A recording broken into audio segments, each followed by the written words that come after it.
过中秋就我一个人值班，肯定忙不过来。你看，这不就出事了？我觉得呀，咱得好好查查监控。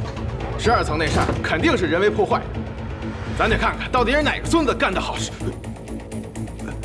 哎，这故障灯怎么又亮了？这1号电梯怎么也出故障了？哎呦，今天真是邪了门了！走，赶紧弄好，里边还有客人呢，时间长了该被投诉了。走，领导，你今天得给我加工资啊！加什么工资？我找谁加去？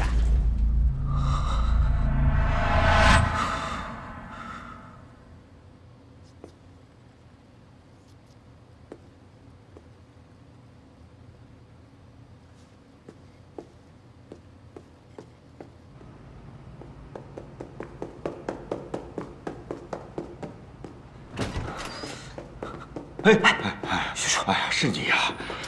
你怎么才下来呀？我担心呐。上面情况怎么样？我这儿没事啊。我在电梯口，我遇到先生了。听说他们把整个12层都包了下来。哦，而且我还发现先生的手下在电梯中控室的电脑上动了手脚，他们把一个程序代码植入进去了，但是我不知道什么意思。不过我录了视频。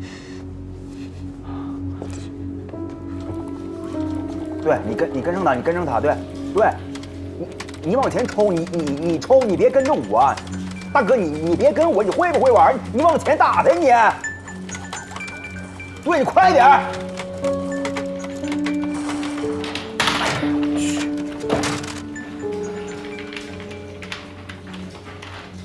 哎，大哥你什么情况啊？你知不知道林主任没找到你都急哭了？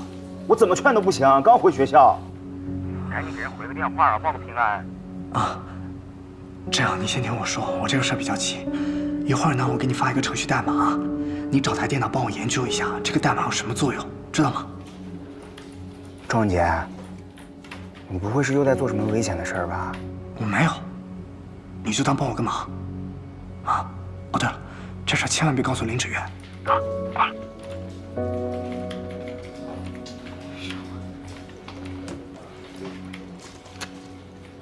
行了，快走吧。消防通道检查了没有？有没有什么异常？还没呢。现在就去，赶紧。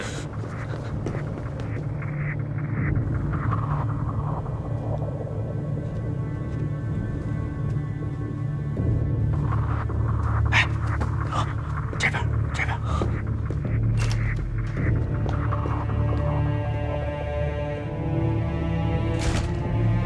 有人吗？厕所维修。有人吗？厕所维修。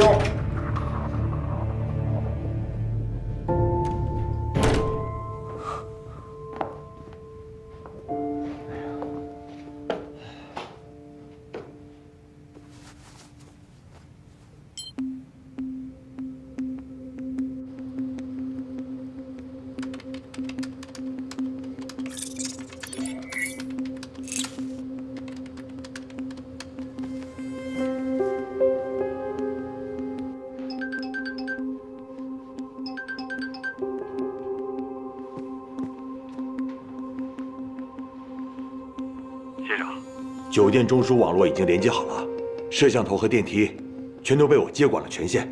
继续监视。好的，可以行动了。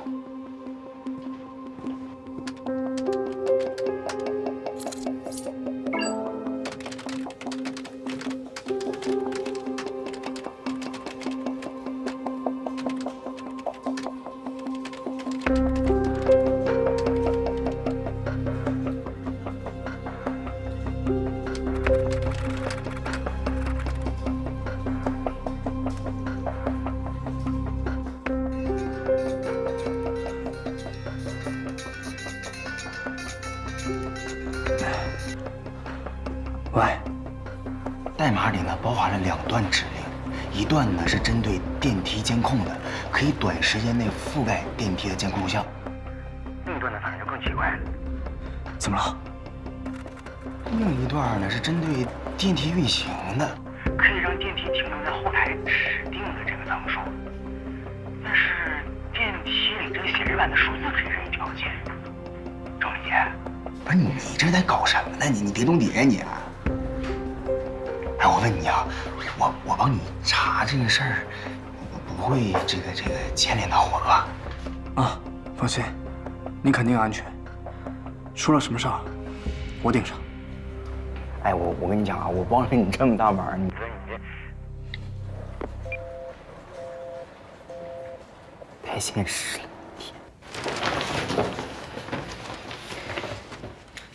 顶上3层都被暗流给包下来了。顶层是宴会厅，下面2层的客房全部都开放给客人临时休息使用，所以我认为金库肯定不在这些地方。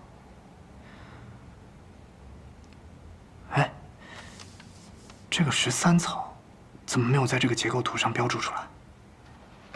我看看安全手册。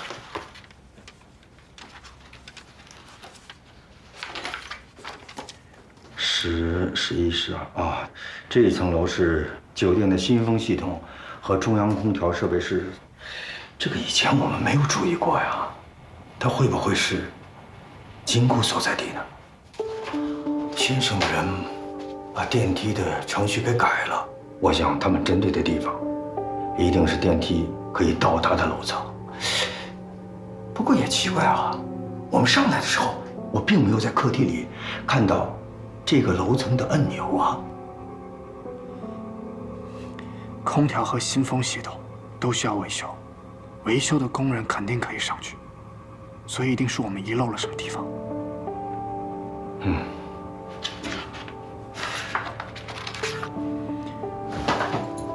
货梯，地下停车场2层有个货梯，如果客梯到不了13层的话，那就只有那部货梯能到13层。你到大堂的时候，我偷偷的到了停车场的2层停车库，那正在装修，牌子上写着货梯禁用，而且还有人守着，应该是暗流的人。暗流的人啊，那就对了。暗流的人肯定是利用这些视觉差以及时间差，故意制造买家的误会。其实金库就在这个13层。买家从B1层的客梯进入拍卖会，买到物品后，应该是直接从客梯下到地下1层的停车场，蒙着眼之后坐车离开。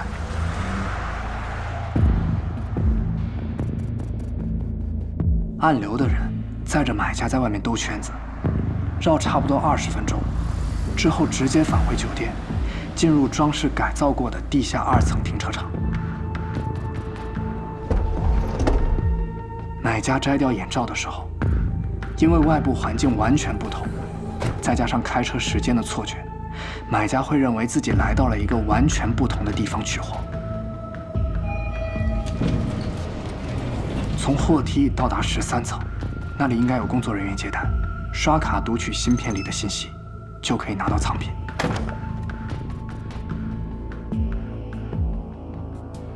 这是您的藏品。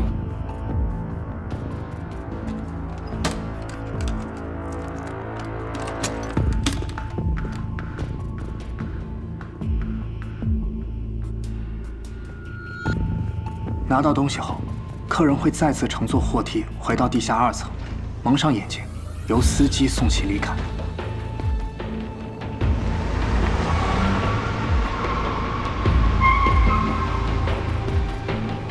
先生一定是察觉到了暗流的布置，所以才返回酒店，开始为他们的盗窃计划做准备。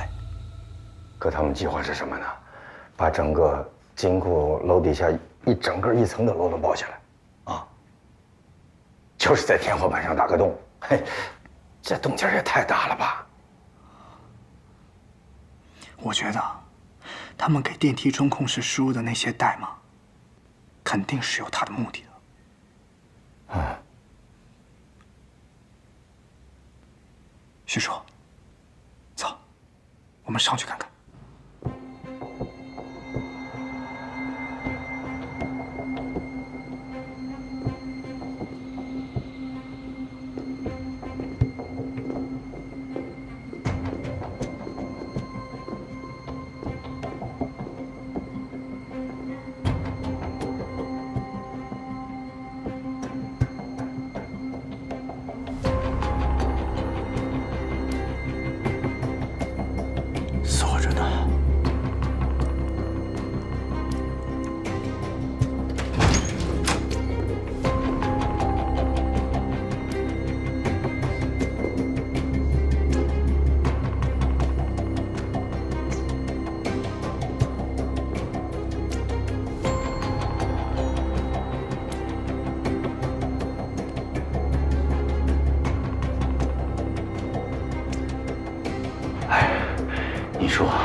他们不在房间里待着，跑火梯进来干什么？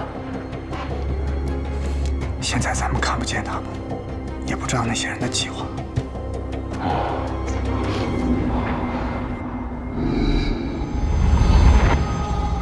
等他。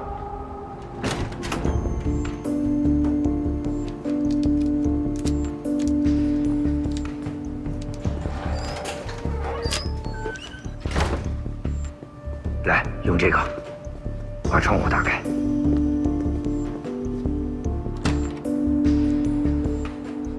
小心啊！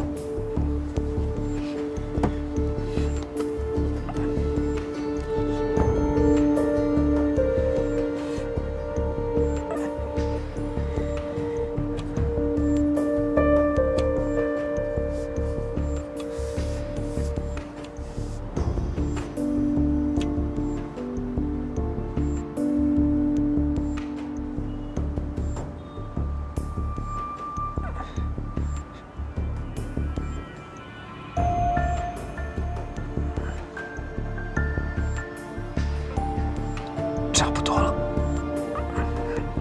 来，徐叔。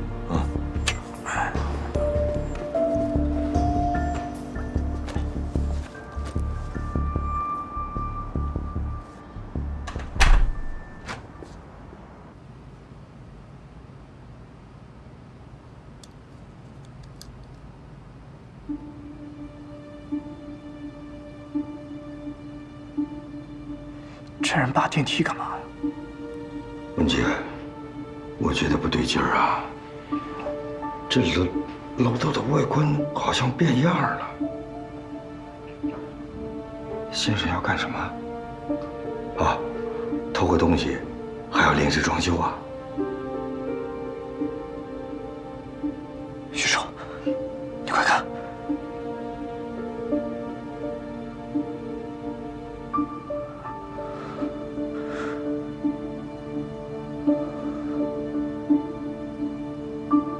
什么？把程序的使用方法发给你？好，赵文姐，你听我说，我不管你接下来要做什么，你记住，一定要注意安全。兄弟，我还等着跟你一起喝毕业酒呢。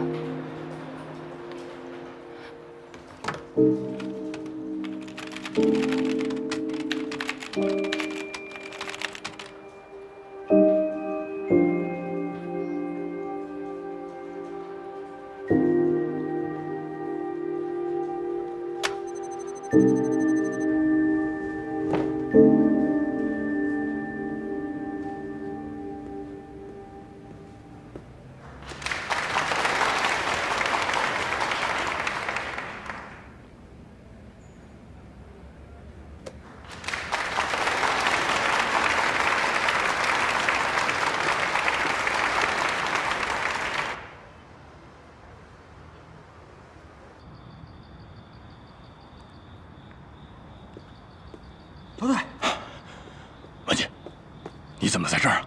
是你给我发的短信是吗？时间紧急啊，我来不及跟您一一解释，您赶紧去联系警方大部队，派他们在酒店周围布口。楼上有一个假面舞会，他们实际上是一个暗流的组织举行的非法拍卖会，他们出手的都是一些通过非法途径获得的珍稀文物，其中就有洛神。买房哪儿的人都有，绝对不能让他们带着文物离开清城。好，这个情况我知道了，剩下的事情我来处理。你不是缉私局的，你也不是警察，马上离开这里，听见了吗？先生也来参加拍卖会了。什么？先生他现在就在酒店里边，马上就要对洛神下手了。如果让他得手，以后再想找到他可就难了。文杰，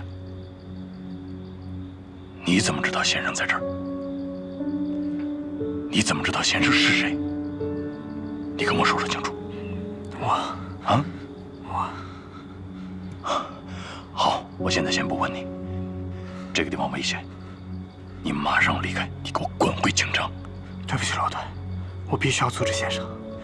您赶紧联系警方吧，再晚就来不及了。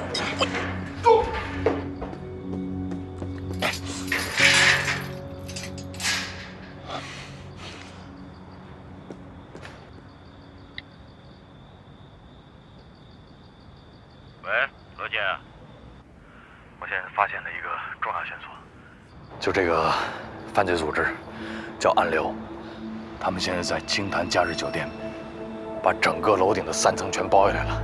他们在开一个地下的拍卖会，可能涉及非法文物，而且我们一直在找的先生可能也参与其中。最有意思是庄文杰也在，所以你赶紧马上协调一下，能不能派特警过来？再晚就来不及了，一定要快点！清潭假日酒店，知道了。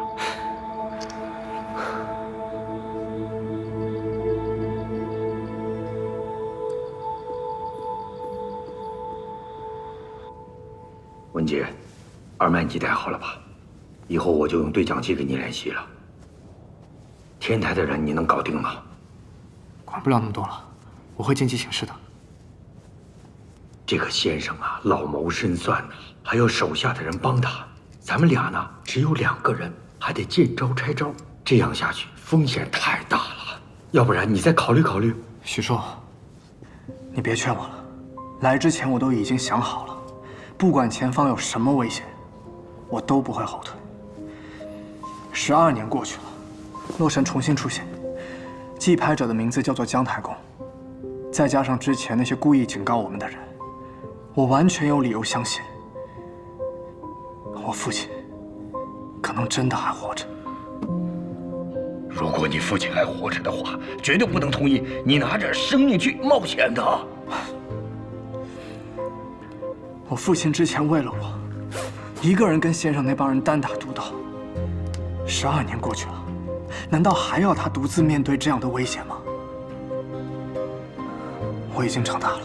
可是许叔，之前您不也说过吗？洛神上面有我父亲留下来的秘密，先生想要的也不只是洛神。你父亲当时也跟我说过，这幅画上的秘密啊，确实意义重大，绝对不能落到其他人手里。你等等，如果警察知道你父亲还活着的话，那12年前的案子就会被翻出来，那他是什么处境啊？所以这幅画不能落到先生手里，也不能落到警察手里。所以，我必须亲手拿到这幅画。哎，柯王部，今天是中秋节，潭湖景区有烟花表演，咱们这儿看得特别清楚。你通知一下咱们酒店的客人，感兴趣的可千万别错过了。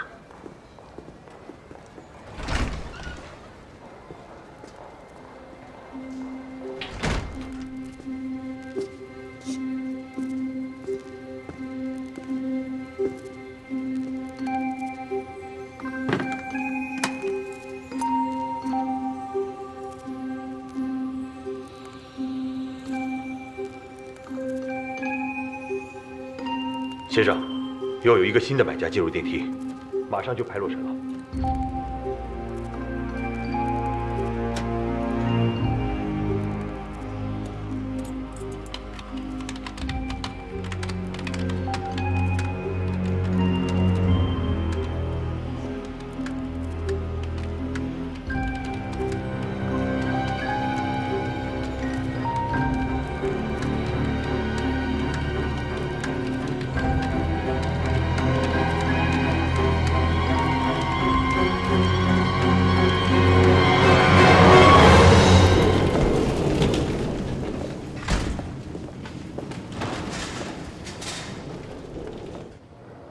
文姐，机房这边我已经搞定了。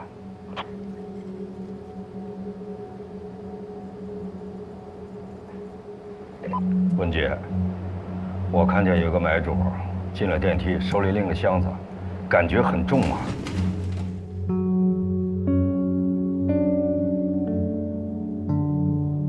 你看，左边是个幌子，右边对应的才是真正的拍品。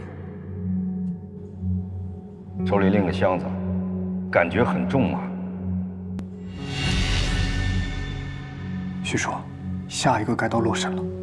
那抓紧时间啊！啊，快点儿！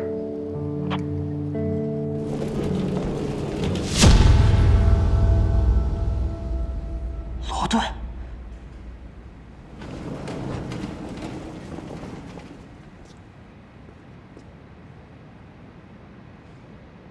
我已经通知我们大部队了，你别胡闹，他们马上就会过来。先生准备了一套非常完备的盗窃计划，马上就要动手了。你确定？刚才已经拍到青铜小鼎了，下一个就是洛神。你怎么知道的？你对这个计划还知道多少？这金库和酒店的设备层在同一层，13楼，只有地下2层的货梯才能上去，而且参与拍卖会的会员无论进出都要戴着眼罩，所以他们根本就想不到金库和拍卖会现场在同一个地方。先生就是要利用这个信息误差去盗取洛神。先生包下了这个12层，这个地点就在金库楼下。电梯的中控室也被人动了手脚，植入了一段控制升降的程序。我用手机偷录下了12层的布置，发现走廊已经被改装过，根本就不像是酒店的布局。更重要的是，我拍到了12层的楼层指示牌，上面的数字已经变成了13层。所以我猜测，先生要把12层伪装成13层金库的样子，制造一个假的交易现场。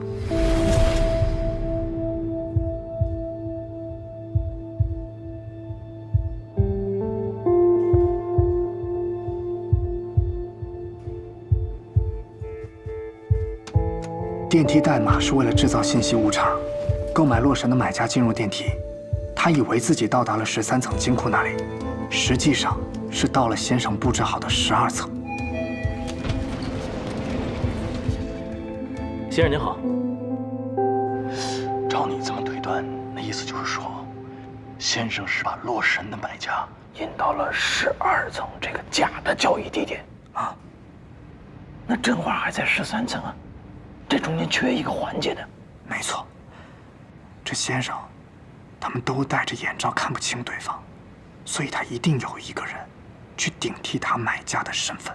怎么顶替？怎么上去啊？天台，我仔细看过酒店的平面结构图了，货梯从地下2层停车场一直连通到顶层，也只有这个货梯才能通往天台，别的途径根本上不去。先生的手下肯定也会在电梯和电梯井里做好手脚，之后顺着电梯井爬到天台。只要买家进入地下车库，他就可以下降至13层提前等待。到时候他和12层的同伙配合，拿到房卡，就能够代替买家身份取货。拿完货之后，电梯从上至下，只要在12楼做一个小停顿，让真正的买家再进去。到时候买家拿着假话，还以为自己完成了一次真交易。等他回到地下停车场之后，什么痕迹都不会留下。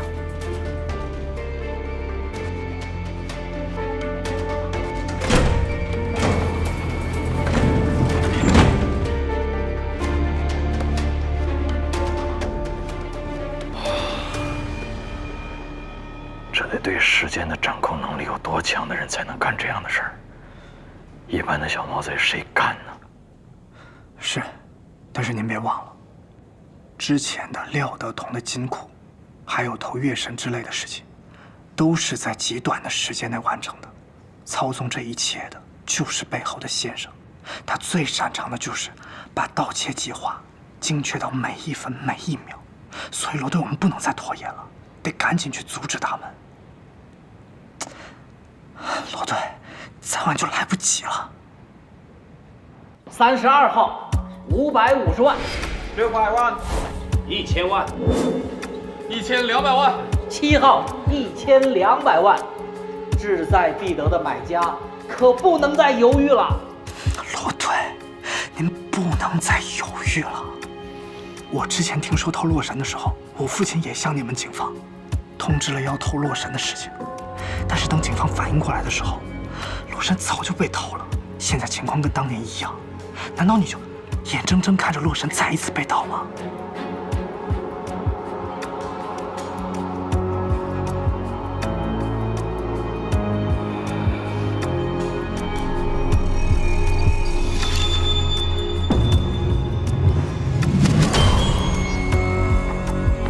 尽力了。后方，我台最新消息，名画洛神于今日下午5点在茶园金库失窃。你打算怎么办？我也没完全想好。现在不管是去12层还是13层，都是打草惊蛇，而且时间也非常紧。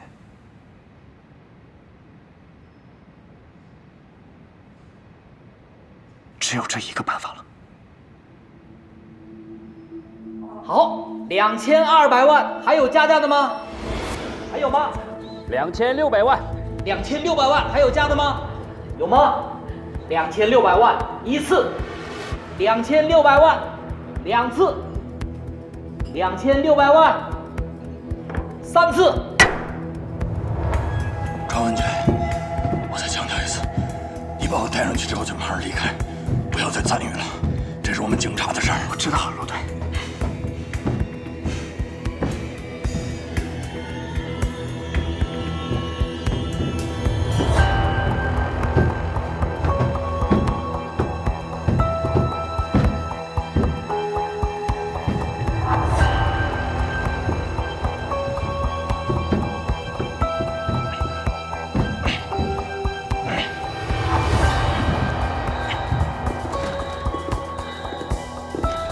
先生，请。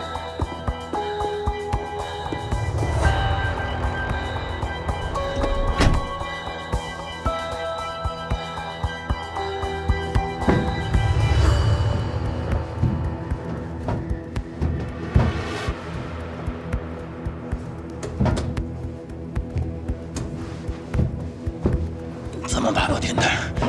得多长时间呢？我们从21层爬到天台。必须穿过这3层通风管道，赶紧爬吧。好累。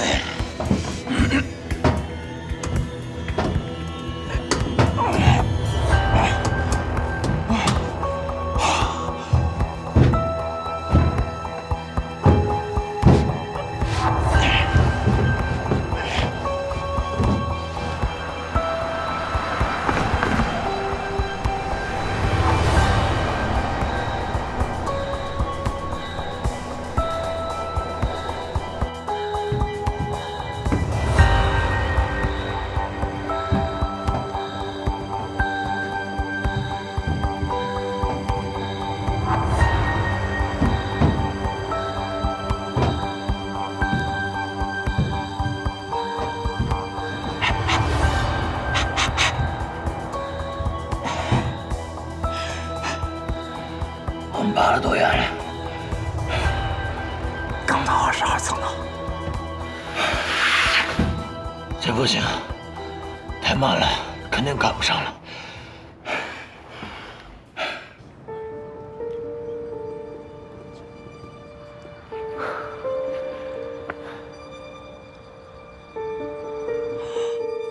我记得楼梯外边挂了一根悬挂绳，应该可以到天台。你早说呀！赶紧找出口出去。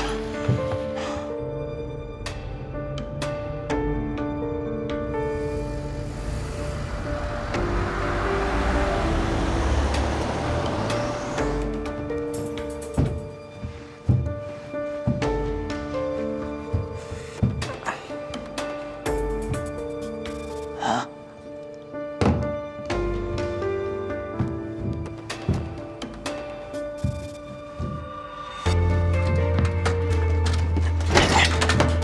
怎么了？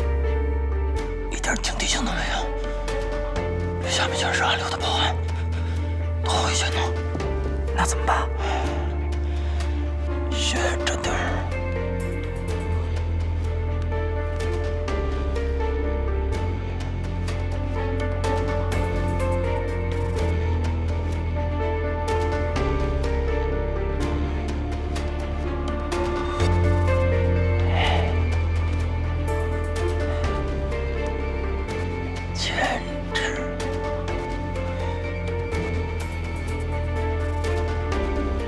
行了，差不多了，赶紧拿上来看看吧。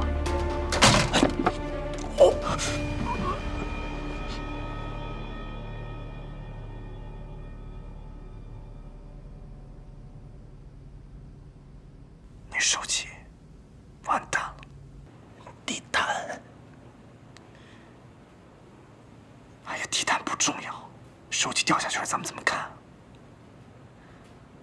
你想啊，手机都掉下去，不也没什么事吗？说明这是安全的。走。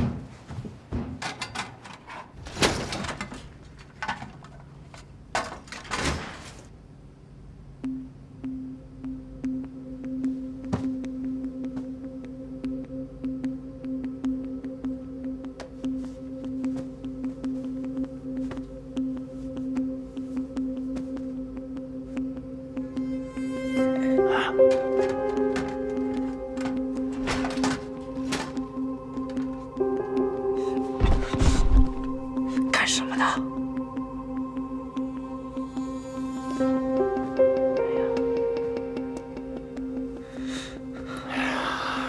我说完他了吧？什么地毯呢？这是。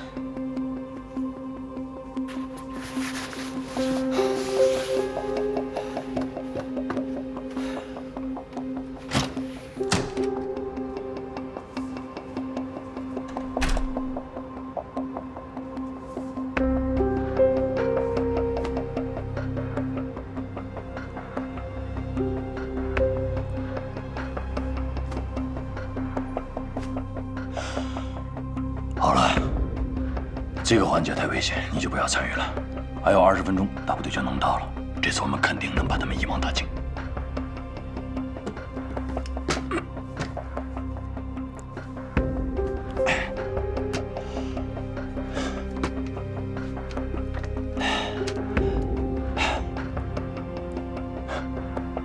趁着没人，赶紧坐客梯下去，咱们俩搭档会合。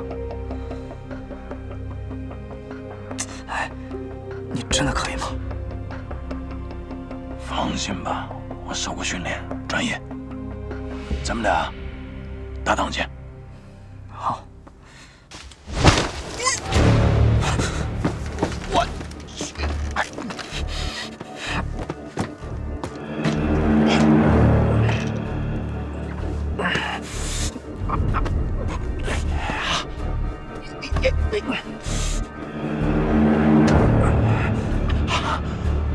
要不算了吧，咱们走，防火通道。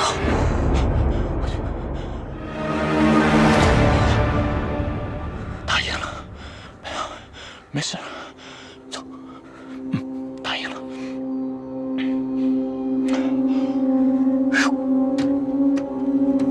慢点。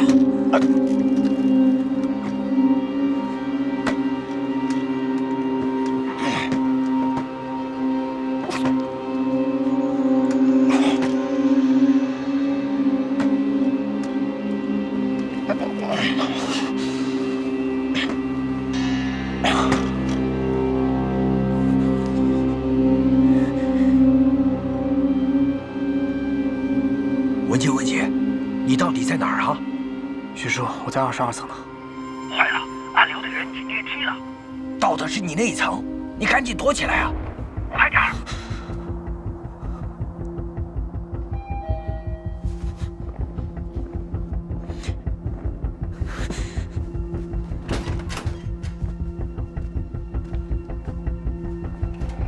这边请。这是您的房间，有什么需要随时叫我。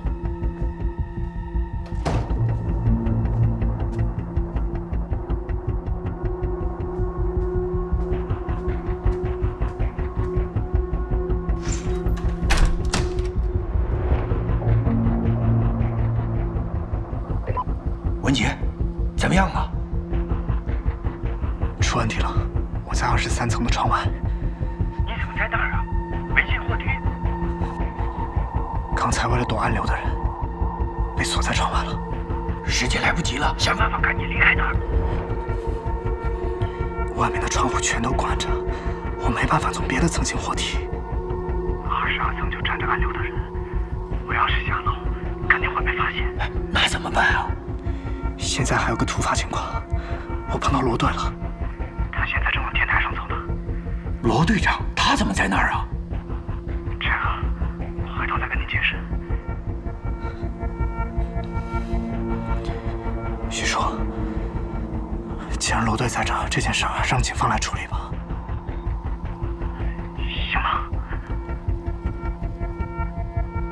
啊，也好。只是，罗队长要是拿到了洛神12年前的案子再被翻出来，你爸的处境就危险了。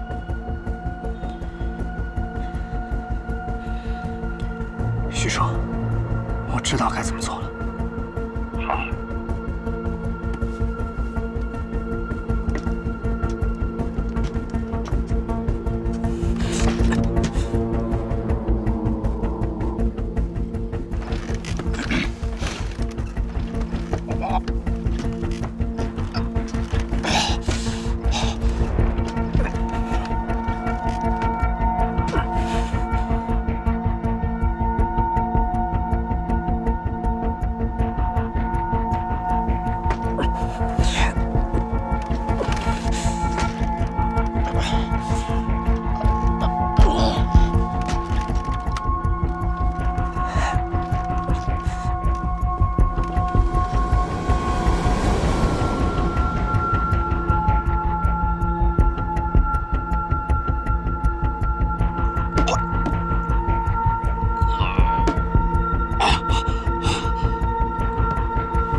差不多了，往回开，可以带他取货了。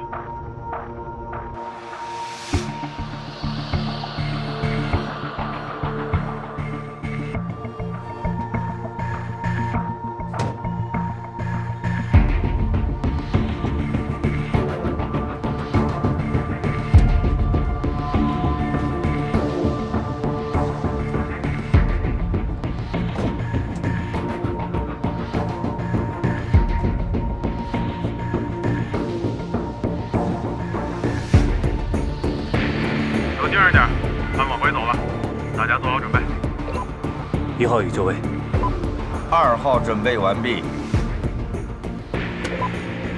，3号准备完毕。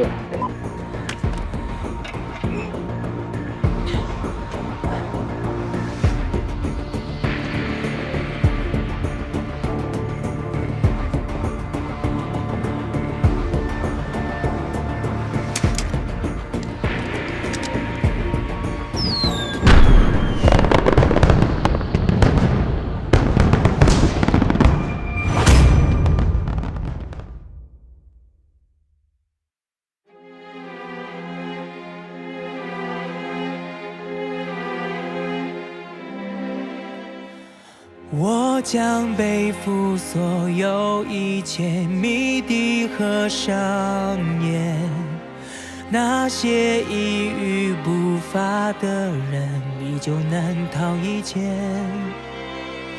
躲藏不进旧日的窗，避不开谎言。如何炫光被折射的光，是非曲折欲盖弥彰。黑白灰分不得世界，万物伴作正中间，徒留下一束束端倪，生生不息后湮灭。徘徊不见的分割线，奔走于望眼欲穿的门，不告而别的人终会于重重繁星之下。黑白灰分不得世界，万物伴作正中间，徒留下一束束端倪，生生不息后湮灭。徘徊不见的分割线，奔走于望眼欲穿的门，不告而别的人终会于重重繁星之下。光坠落停滞不前，自如篡改的汽笛钟摆低垂，指向灰暗的空间，从未怀疑世界善恶的边界。